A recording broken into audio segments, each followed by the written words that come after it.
ఈరోజు చికెన్ కుర్మా ఎలా రెడీ చేసుకోవాలో టేస్టీగా చూపిస్తాను, చూడండి.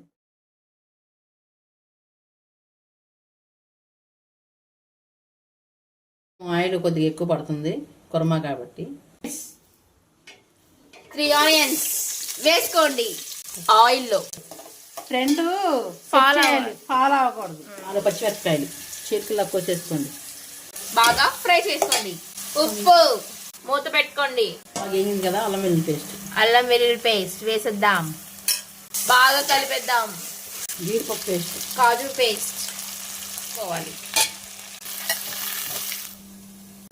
కారం పేస్ట్ ఒక 2 మినిట్స్ మగ్గించుకోవాలి.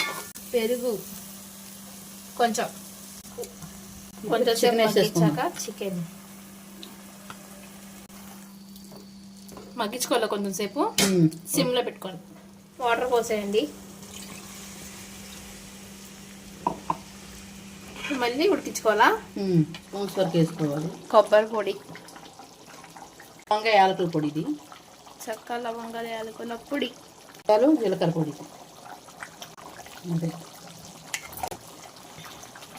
కసూరి మేతి మూత పెట్టేసుకొని మీడియంలో ఉడికించుకోవాలి. అంతే. Tasty chicken korma ready.